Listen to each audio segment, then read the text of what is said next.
ನಿಮಿಷದಲ್ಲಿ ಆರೋಗ್ಯ ನಿಮ್ಮ ನಿಸರ್ಗ ಮನೆ ಶಿರಸಿ ಯೂಟ್ಯೂಬ್ ಚಾನೆಲ್ನಲ್ಲಿ. ಎಲ್ಲರಿಗೂ ನಮಸ್ಕಾರ. ನಾನು ಡಾಕ್ಟರ್ ವೆಂಕಟೇಶ್ ಗಾಂವ್ಕರ್, ವೇದ ವೆಲ್ನೆಸ್ ಸೆಂಟರ್, ನಿಸರ್ಗ ಮನೆ ಶಿರಸಿ ಆಯುರ್ವೇದ ವೈದ್ಯ. ವೀಕ್ಷಕರೇ, ನಿಮಿಷದಲ್ಲಿ ಆರೋಗ್ಯ ಕಾರ್ಯಕ್ರಮಕ್ಕೆ ನಿಮಗೆಲ್ಲ ಸ್ವಾಗತ. ಈ ಒಂದು ಮಳೆಗಾಲದಲ್ಲಿ ಸಾಮಾನ್ಯವಾಗಿ ಗಂಟಲಿನ ಇನ್ಫೆಕ್ಷನ್ ಆಗುವಂಥದ್ದು ಕಂಡು ಬರ್ತದೆ. ಈ ಒಂದು ಸಂದರ್ಭದಲ್ಲಿ ನೀವು ಮನೆಯಲ್ಲೇ ಮಾಡ್ಕೊಳ್ಬಹುದಾದಂತ ಒಂದು ಸರಳ ಕಷಾಯವನ್ನು ಇವತ್ತಿನ ವಿಡಿಯೋದಲ್ಲಿ ನಾನು ತಿಳಿಸ್ಕೊಡ್ತಾ ಇರುವಂಥದ್ದು.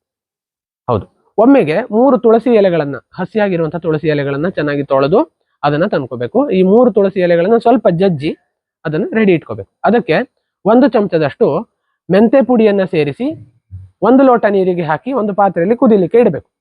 ಸೊ 3 ಜಜ್ಜಿದ ತುಳಸಿ ಎಲೆಗಳು, 1 ಚಮಚದಷ್ಟು ಮೆಂತೆ ಪುಡಿ, 1 ಲೋಟದಷ್ಟು ನೀರನ್ನ ಪಾತ್ರೆಯಲ್ಲಿ ಇಟ್ಟು ಕುದಿಸ್ತಾ ಅದು ಅರ್ಧ ಲೋಟ ಆಗುವಷ್ಟು ಹೊತ್ತು ಕುದಿಸ್ಬೇಕು. ಸೊ ಈ ರೀತಿ ಬಂದಂತಹ ಕಷಾಯವನ್ನ ನೀವು ಅದನ್ನ ಸೋಸಲೇಬೇಕು ಅಂತಾನೂ ಇಲ್ಲ, ಹಾಗೆ ಕೂಡ ತಗೊಳ್ಬಹುದು. ಸೊ ಈ ಒಂದು ಕಷಾಯವನ್ನ ನೀವು ಬೆಳಿಗ್ಗೆ ಒಂದು 50 ml ನಷ್ಟು, ಸಂಜೆ ಒಂದು 50 ml ನಷ್ಟು ಕುಡಿತಾ ಬರ್ಬೇಕಾಗತ್ತೆ. ಸೊ ಇದನ್ನ ಉಗುರು ಬೆಚ್ಚಗಿರೋ ಕಂಡೀಷನ್ ಅಲ್ಲಿ ಕುಡಿದ್ರೆ ಉತ್ತಮ.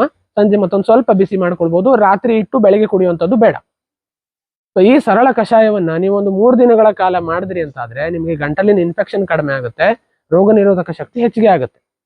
ಸೊ ಈ ಒಂದು ಸರಳ ಕಷಾಯವನ್ನ ಮನೆಯಲ್ಲೇ ಇರುವಂತಹ ಇಂಗ್ರೀಡಿಯೆಂಟ್ಸ್ ಇಂದ ಮಾಡ್ಕೊಳ್ಬಹುದು. ಎಲ್ಲರೂ ಮಾಡ್ಕೊಳ್ಳಿ. ಈ ಒಂದು ಗಂಟಲು ನೋವಿನ ಸಮಸ್ಯೆಯಿಂದ ದೂರ ಬನ್ನಿ ಅಂತ ಕೇಳ್ಕೊಳ್ತಾ ನಮಸ್ಕಾರ.